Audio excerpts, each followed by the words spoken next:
Actually, one thing that I have really been interested in is sort of shifting neighborhoods over time, shifting parts of the city over time, but the way that queer people, LGBTQ people used to congregate in certain areas around social institutions, bars, bookstores, shops, cafes, places to meet other people and have fun and also be politically active.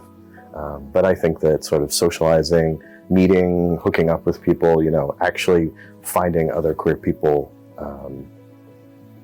maybe actually physically was tied to space in a way that is less the case now.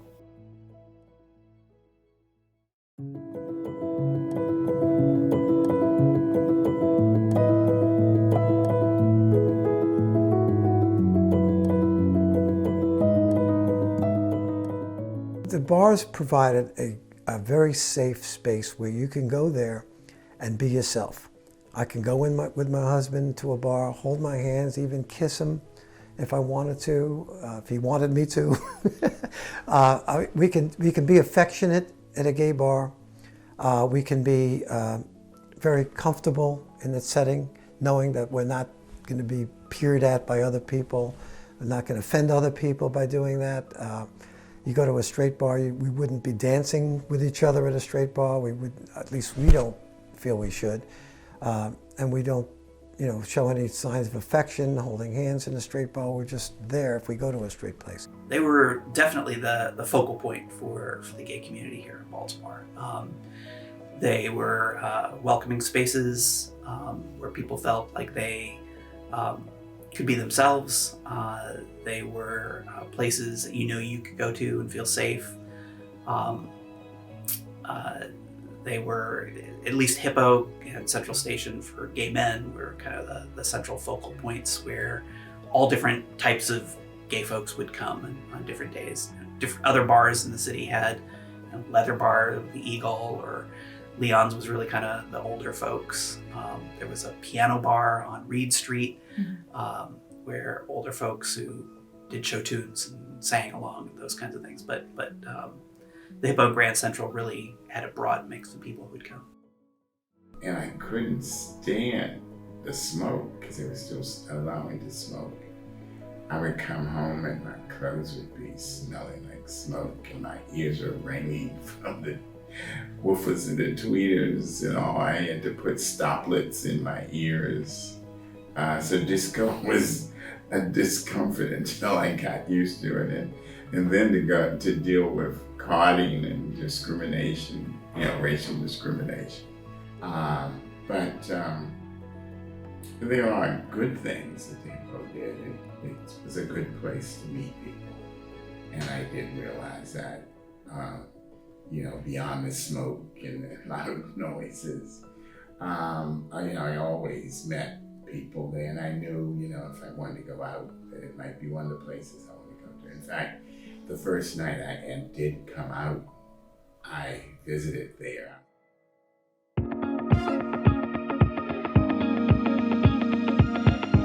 See, on my mind, the bars that people know, the Hippo, the ones that are still around, the Drinkery, Leon's.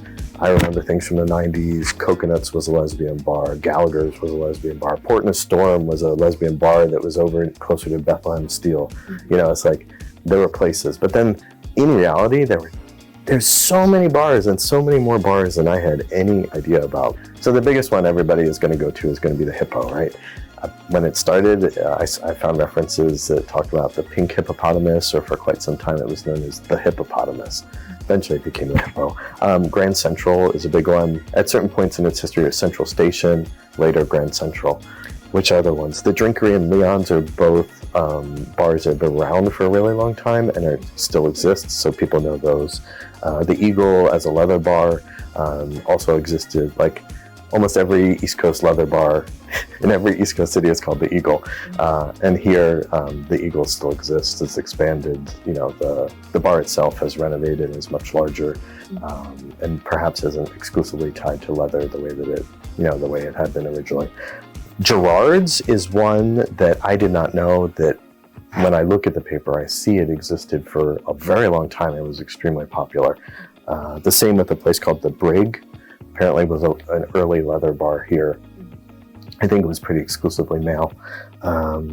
Gallery 1 is another bar name that came up that I wasn't familiar with. And these are the places that had the biggest advertisements, that had the most events that you see come up on all the old, they had these bar maps where they had like literally a guide to the gay bars of Baltimore in the paper itself. And there's certain places that just appear over and over and over again. But like the list of places I have, I mean, these are some of the other things on the list, right?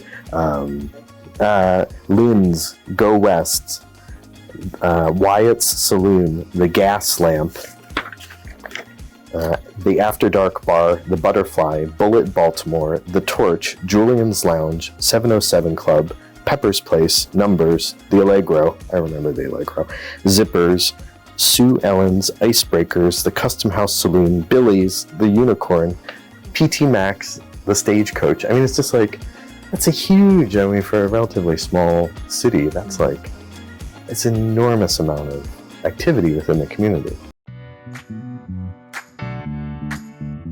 But I was familiar with the bars, not so much by going, although I did go to the bars sometimes, but because I was the advertising manager for the Gay Paper in years past. And some of those bars were the best at supporting the community center by buying ads every month. The Hippo, for one, didn't need it, really. Maybe for special events, but, they were a success. They didn't need it, but that's what Chuck decided to do to support the community center. And I also think he just enjoyed supporting Beulah Lamont and the drag shows, which were a big part of the special events that they would do, besides the dancing and the general hippie community.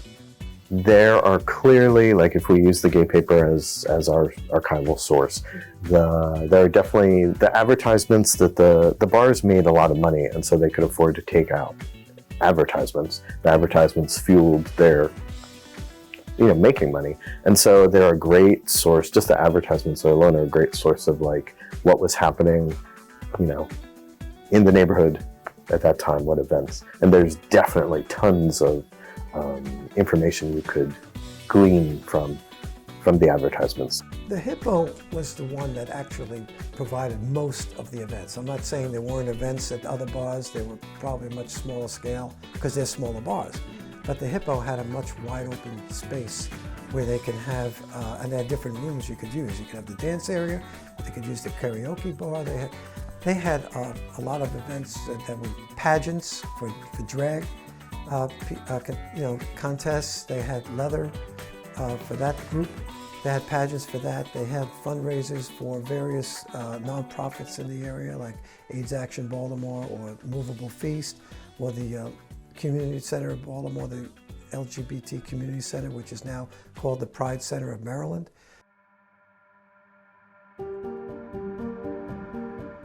So I had trouble in 1965, the year I graduated from undergrad, with my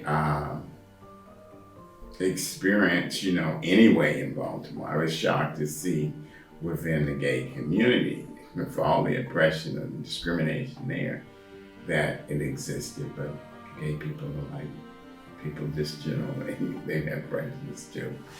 And the clubs were sort of separate.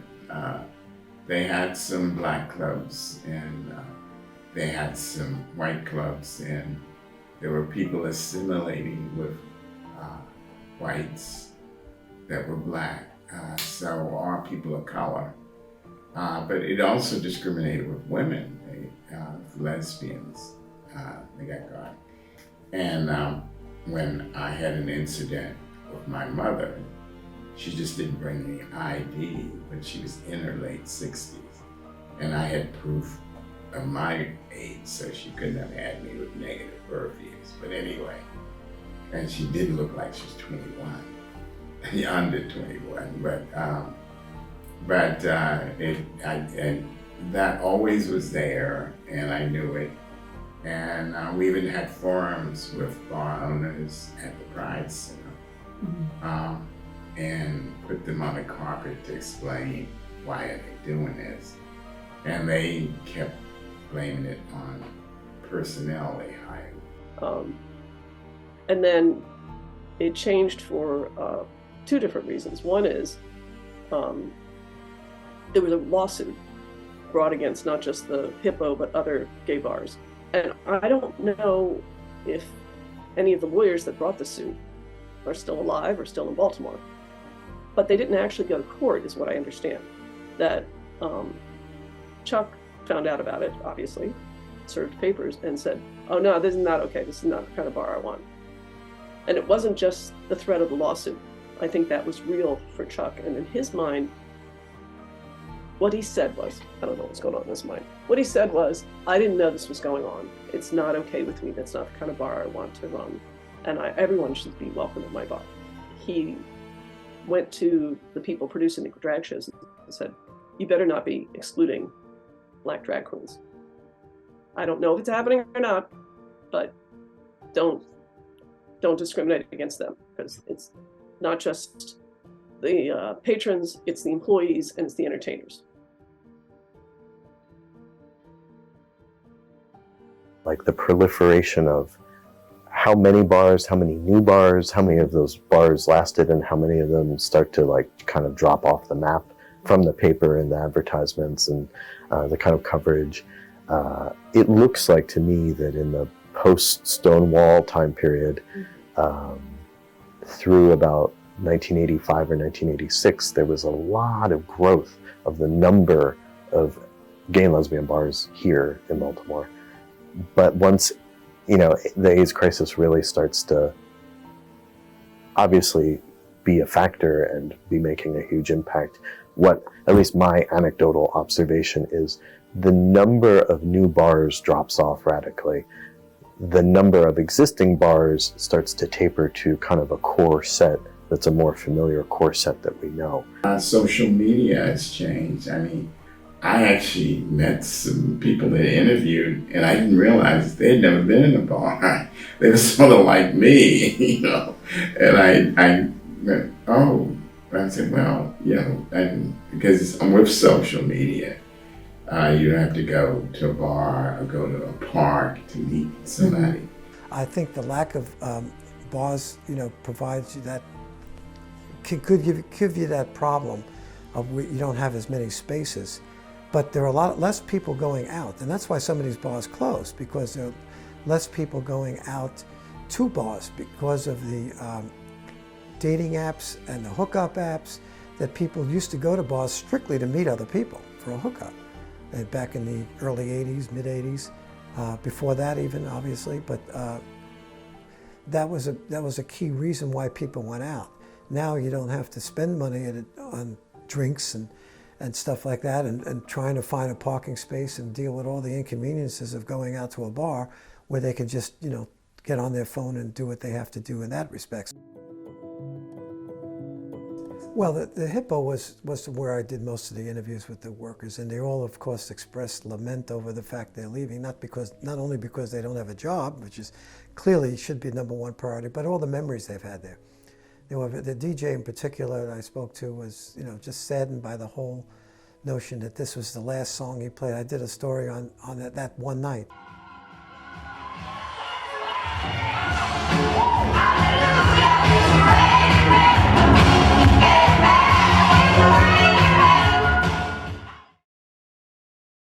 Where they had their last dance bar opening. That was the end of it.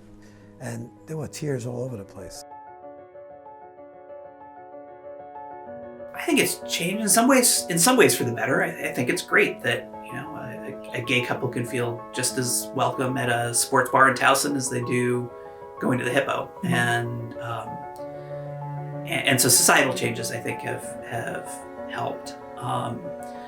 It is sad in a little bit. I go downtown, I lament the fact that the Hippo is now a CVS and that Grand Central is gone. And I'm at a point in my life where I don't go out to bars anymore. So I miss them for nostalgia. I don't miss them because I need a place to go. anymore. They were an important part of building community in Baltimore. I think they gave visibility. And you know, it's interesting when we were growing up, I'll speak for myself. I wanted to just be seen as a normal person. Being gay was just part of who I was. It wasn't my defining identity, and I didn't want boxes to be put in. And now everybody has a label. Everybody has a small little box. Everybody wants to be identified in their own unique way. So those melting pot kind of environments, I think were really important for the community to feel welcomed for who I am, because I didn't have, you know, me or a friend or a trans person didn't have the ability to stand out and say in public, this is who I am. You know, go to a gay bar, a place where the community would come together. And if we don't need that now, maybe that's progress.